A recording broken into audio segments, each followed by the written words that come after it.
Hello, and welcome to Ad Age Studio 30 Live. I'm John Dioso, the editor of Ad Age Studio 30. The topic of today's discussion is why CTV is the brand safe alternative to digital channels. Joining me today to discuss how connected TV allows brands to execute their strategies with surgical precision and target hyper-specific audiences with unskippable sound-on ads that are served exclusively on premium inventory are Brittany Haskins, the Director of Customer Success at Mountain, and Brianna Johnson, the Senior Customer Success Manager at Mountain. Brittany and Brianna, welcome. Hi, thanks for having us. Of course. Well, thanks for being here. And audience members, please let us know where you're tuning in from, and we'll give you a shout out later. All right, let's get into the questions. First one's for Brianna, and Brittany, please weigh in as you see fit. With all the turmoil that we've recently seen across the ad industry, from the shakeup at Twitter, which is now known as X, to the questions surrounding YouTube and Google's True View, what makes connected TV a brand safe choice for advertisers?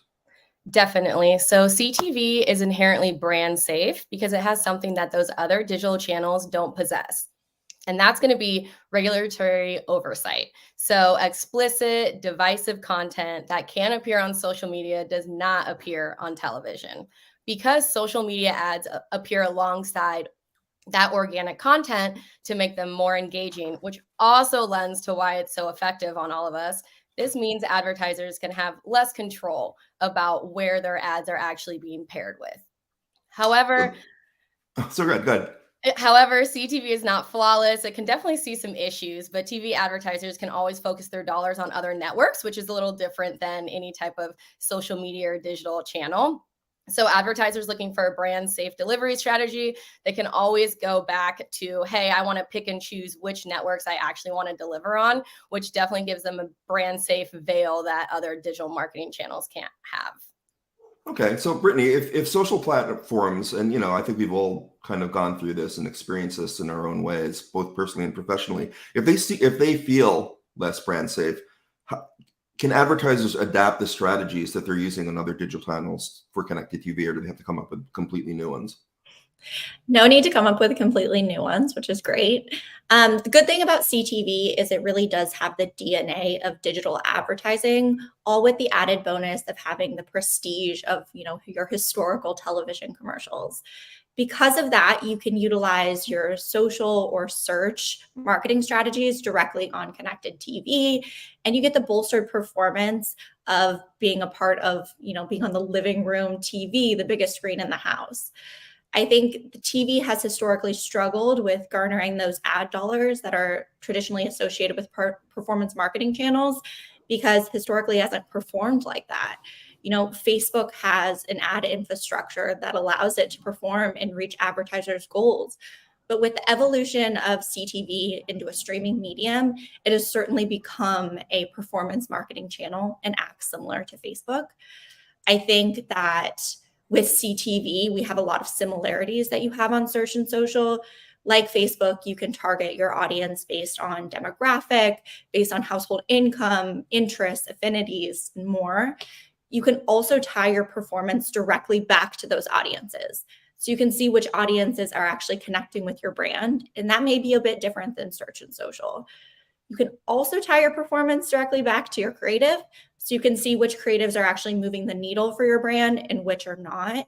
And it allows you to get really hyper surgical with your strategy overall. And then you can actually take that strategy and you can move that to search and social. So it's kind of an ever evolving process. And this just really isn't possible with less brand safe platforms. Right.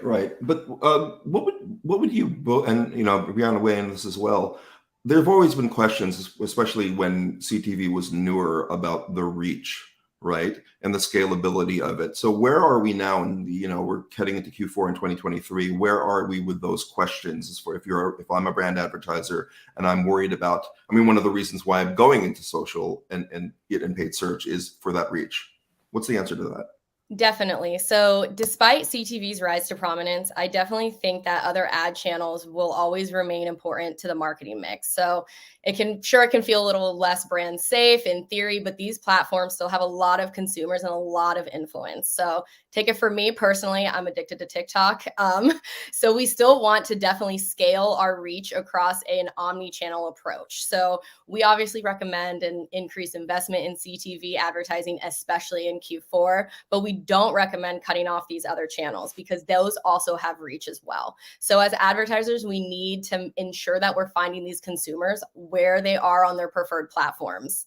Similar me every night on TikTok. So in terms of completely pulling back on that social media, we want to make sure that paid search, social, CTV, that these actually work together. So you can establish a cohesive marketing strategy that extends your messaging besides beyond just like one platform versus another. So the reach in CTV is definitely huge and you want to capitalize on that. But that omni-channel approach is still very much so a necessity, as this tactic can definitely help find those audiences, who are looking to put your brand in their consideration set.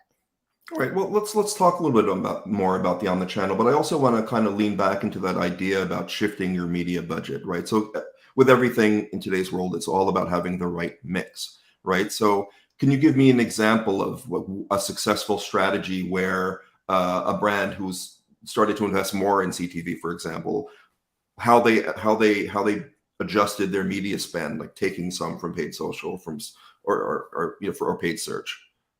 Yeah, absolutely. So I think what Bree just mentioned around having that omni-channel strategy is going to be incredibly important. Allowing one strategy to overall kind of inform every other channel, I think, is very important. It keeps that consistent and ongoing message from the original impression that a user sees throughout the entire marketing mix. And you can really tell how audiences engage and respond to that messaging a little bit better. As far as setting up your strategy, I would certainly recommend placing CTV at the center of it. The reason being is CTV allows us to reach users when they're most responsive to your message, when they're sitting on their couch and watching their favorite programming, their favorite show overall. That's really where they can take in their message, and you can really educate people on your brand and your offering. With CTV, you have 15 to 30 seconds to tell that full education of your brand, your offering, to make a user feel what you want to get across within that particular ad. And then you can take that and you can re-educate these users with other devices or with your other marketing channels down the line and further drive users down the funnel. Having CTV at the center of the strategy and having your other channels as kind of supporters really allows those other channels to do what they're intended to do, which is drive conversions and revenue. Also, because CTV is really a true performance channel like paid search and social, you can optimize directly towards your goals, whether that be conversions or ROAS, cost per visit, whatever that would mean. CTV really also does create this halo effect for all other channels. I like to think of CTV as kind of lifting all ships or lifting performance across other channels. Here at Mountain, we did a study actually of this data, and we took advertisers who already have a developed social and search platform and search strategy overall. Then we added CTV to the mix. After 90 days, we saw improvements across conversion rates and average session duration for paid social and paid search. For conversion rates, it was about 9% for paid social and 22% for paid search. And then average session duration actually increased 49% for paid social and 19% for paid search. So really allowing CTV to be at that fulcrum point of your omni-channel strategy is really going to be imperative to drive that overall marketing feel and make sure advertisers are getting that message across. Are there any differences between different types of brands that work better in CTV than others, or is it kind of, like you said, lifting all ships? Is it just across the board that they're all kind of coming into it now? And then how does, and are all those dollars, most of those dollars shifting away from linear? Is that what's happening?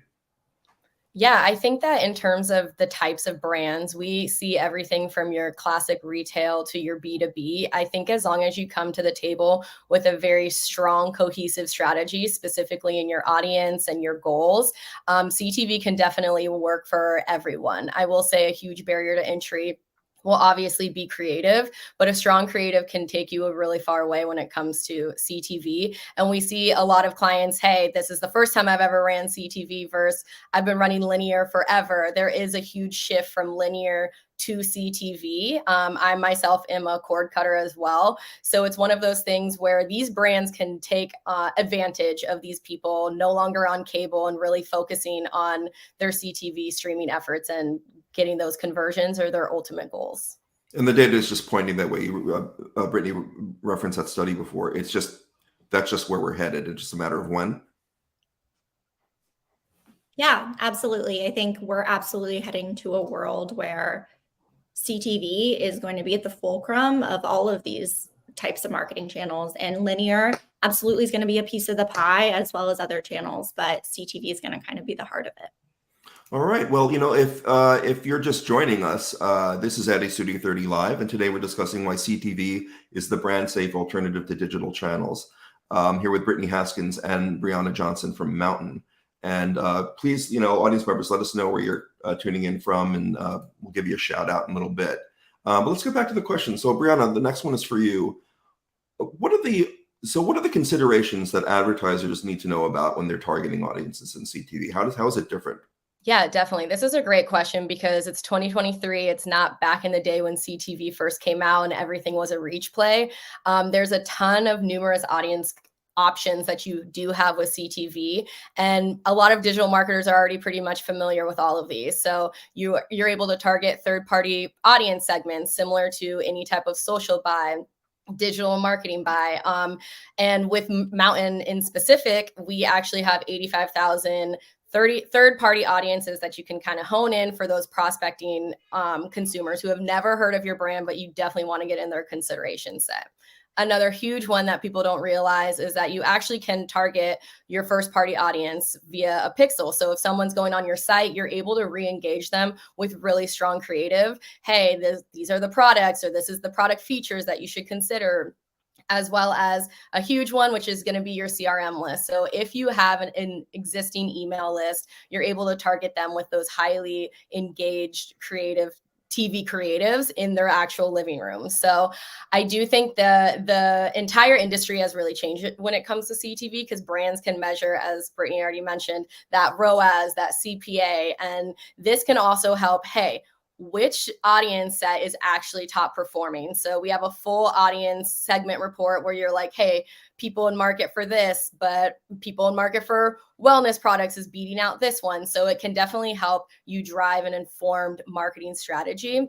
I do think the audience targeting is really fun when it comes to CTV now, as someone who's been in the biz for a while. And that's because you can kind of test with actual creatives. So you're like, hey, these people were on this website, while these people were on this product website. Which type of creative can I actually A/B test with? And hey, these CPAs are doing really well on this creative versus not. I do think always be testing, especially from a CTV perspective when you do have the data, because it's very different from linear TV. This is a brand new ball game of testing these audiences much further than a reach play. Definitely when reaching these audiences, though, two key things. Number one, please remember that CTV is not scrollable and rarely skipped. That means your target audience, for the most part, has to watch your ad. That's a pro. But also the con is the higher ad recall could definitely lead to quicker ad fatigue. I think we have all been there where we have seen the same commercial for the last 5.5 years, and we're like, why haven't they redone their strategy? So that we definitely need to be mindful of the ad fatigue on CTV versus other channels. But I do think with the performance capabilities and the full reporting stack and the digital DNA that CTV does have, you can refresh your creative and kind of catch those numbers before the ad fatigue sets in. Right. I'm glad you brought up ad fatigue, because that iteration could be the difference between having a good customer and, not basically. What is the turnaround time, though? The stuff you just all described. I mean, getting that audience segment information to be able to activate on it as a marketer. How quickly can marketers activate on that? Yeah, that's definitely almost real time. So, in terms of those impression data, you can check the UI the next day and say, this is who's performing, this is what's performing. From an actual creative standpoint, we recommend refreshing creatives on a quarterly basis. Obviously, that's subject to change in terms of your audience and how big your budget is, but definitely a quarterly creative refresh is ideal.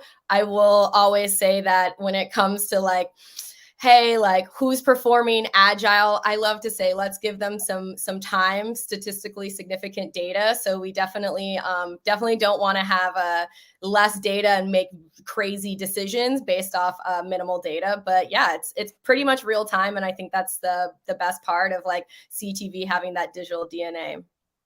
All right, and before we get to the next question, we have some shout outs. This is my radio DJ part of the show.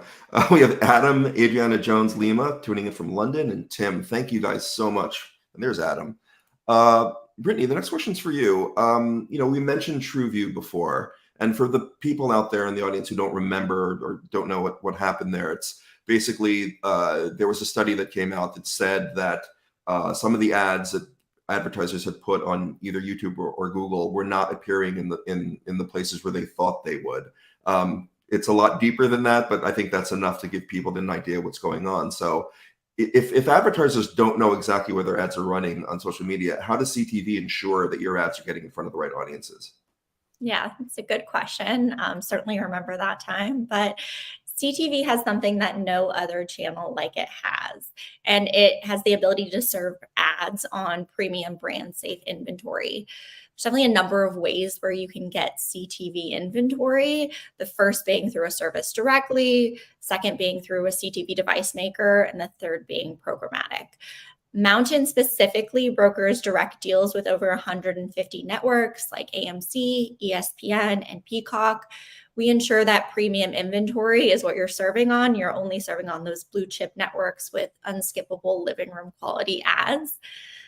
When we go back to like how to purchase CTV in general, the first way, again, service direct is great because you're going to get on that premium inventory on all of those shows that, we all know and love and we watch at home. The downside of it is that you're a bit walled in with that particular service. So that can prevent scaling opportunities in the future when you're trying to reach, a broader scope of an audience and you're really only limited to that one service. It can also prevent you from diversifying your overall marketing profile because instead of, just going from one-stop shop, you actually have to broker deals with each of these independent services. There's also a lot of new streamers in the industry right now that are all newly developing ad strategies. So Netflix, Disney Plus, and Max, they're all kind of coming out with their ad-supported content right now and trying to figure out how to do ad strategies. So if you do purchase through services directly, I think you really want to keep an eye on what those ad strategies look like, how they evolve over time, and even how their audiences may evolve. Disney Plus is a great example. Historically, it's been shown as a kids-only or family-only network, but given recent programming, this is definitely skewed towards a bit of an older audience. I know I'm definitely tuning in more now on Disney Plus. So just something to keep in mind when you're going that route. If you do go through the CTV device makers, the upside is that you're reaching a really large audience. So you can reach kind of your overall target audience kind of wherever they're at. The downside is that you're purchasing through a third party, which can overall limit your control. And your ads may show up somewhere where you don't necessarily feel that particular network or programming connects with your brand. And overall, you can limit being seen if your audience isn't necessarily on those particular networks. So ups and downs with that. But I will say programmatic basis, buying CTV programmatically is going to be your best bet. Kind of meets you in the middle there with showing that top tier inventory and top tier shows, all while allowing you to reach your audience across multiple networks in this very highly fragmented market. I think a couple things you want to take into consideration when you are looking for a CTV provider, though, is you want to make sure you're getting that top tier inventory on top tier shows and networks that we all have within our household now, not something we've never heard of. You also want to make sure that you can see how those networks are performing in near real time, like Brianna mentioned. And you want to be able to do that consistently so you can evolve your overall marketing strategy. Great. So Brianna, I think I mentioned before that we're like basically on the verge of Q4 and obviously the holiday shopping season. So if advertisers are running ads on CTV as a brand safe alternative to these social platforms, what considerations do they keep in mind, for the holidays? Definitely. Holiday planning right around the corner, which is crazy. So it's definitely top of mind for all of us. So when it comes to CTV and Q4 planning and overall Q4 planning, I definitely think a huge thing is going to be giving time for your campaigns to actually ramp up. So consider launching before Black Friday, Cyber Monday. I think it's super tough when people launch and deploy a bunch of marketing strategies just on that day. In terms of advertisers who launch prospecting and retargeting campaigns at the same time, they actually saw a faster path to profitable scale. So these advertisers saw more site traffic, higher ROAS during those first 3 months compared to those who just launched with prospecting alone. So another consideration would be definitely launching both prospecting and retargeting for this big time in terms of marketing. In terms of actual evergreen campaigns, and I know I kind of touched on that already, but starting with an evergreen campaign and leading into your holiday campaign launch can really help widen your audience pool early on. So when they launch your upper funnel holiday campaigns, you're already in their consideration set. I can't buy anything that I haven't heard of before. So we definitely want to make sure we're in those people's consideration sets. Budgeting, hot topic, of course. For budgets, we definitely recommend about 60 to 90% of your prospecting budget or upper funnel campaigns. I would start them about 3 to 6 weeks before Black Friday. So as early as October, next month, and a couple of weeks here. So this is going to allow you to have enough time for setup, testing, campaign optimization, generating that large site visitor pool that we kind of chatted about before. In terms of prospecting versus retargeting, definitely consider shifting some of your prospecting budget to retargeting starting at the end of November through December. So keep in mind those shipping cutoffs, Christmas time, all of that. But I will say a huge thing that we've seen successful here at Mountain would be saving about 40% of your budget for those last 10 days of November, and then heavy up the majority of your monthly budget ahead of the Christmas and ahead of the shipping cutoff dates. So in terms of the evergreen strategy, that's not just for November. We recommend looking at December on, and this is going to be because you have those gift card holders. They're ready to spend, the foot traffic store. They're going into the store. They're going into the malls. They definitely want to exchange those gifts, upgrade those gifts. We've all gotten that weird gift we didn't want. Sorry, Aunt Julie, if you're on this live stream, but we want to capitalize it on those people. So we always say the best approach is going to be an evergreen approach. So your campaigns are continuing to learn for you, and you can capitalize on those learnings for seasons and months to come. All right, we have time for I think one more question, and Brittany, you and Brianna have already given the audience a lot of great takeaways. But let's just say a brand, okay, after watching this now, they're new to CTV or they're looking to commit more of their budget to it. Can you just give us what kind of tactics can they use to maximize the channel as quickly as possible? Yeah, I think the benefit of CTV and getting into the space now is that it's no longer a new channel. We've had a lot of brands have time to kick the tires a little bit and play around with different strategies and overall to make sure that CTV is optimized appropriately. And some brands are doing some really cool things. So it's great to take learnings from them. I think the first thing that kind of will encompass all of it is that you want to make sure that everything that you're doing with CTV and as you're developing your strategy, you're doing so with a performance mindset. CTV is a performance channel now. So really making sure that you have those performance goals in mind is going to be imperative. But your first step kind of when mapping out a strategy is figuring out what you want to do with CTV. So how does it fit within your marketing mix that's already together?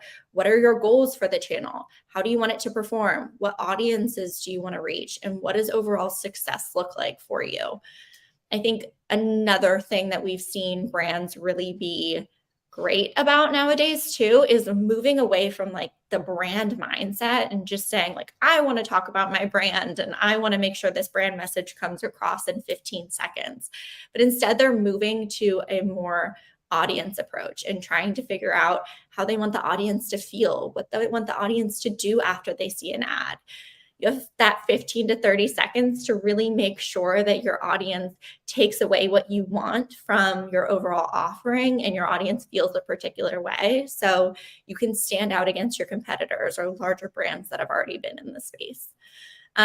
One very low-hanging fruit that advertisers miss a lot of the time is keeping the user experience in mind. So making sure that your brand logo and your name is persistent throughout the entire ad so that when users see your ad, they know exactly what brand you are and what you want them to do. Having that direct call to action also is going to be imperative. So someone can leave the TV screen and go directly to their mobile device or their laptop and actually make a purchase. Sounds easy, but people forget it sometimes. So definitely important. But overall, wrapping it up, I do think that omni-channel and retargeting approach that we've talked about before is going to be imperative. Keeping the conversation going, elevating the status of your brand, and really showing that you have deep pockets enough to be anywhere. And then really finding a CTV solution that fits your needs. I think a few things that you want to absolutely make sure about is for a CTV solution, you want to have someone that has a private marketplace and that buys through that private marketplace so you get the best inventory on brand safe networks. You want to make sure you can optimize towards your specific performance goals, be that conversions, ROAS, CPA, or whatever you'd like for your goal. You want something that offers real and transparent real and transparent reporting so that you can really understand where you're serving, how it's working. And then you also want something that measures with IP targeting. So you can see actually someone sees the CTV ad and then what they do on their second screen device. All of these things are possible with performance television. Well, that's all the time we have today. On behalf of our guests, Brittany Haskins and Brianna Johnson, thank you so much for joining us. I'm John Dioso of Managed Studio 30. See you next time.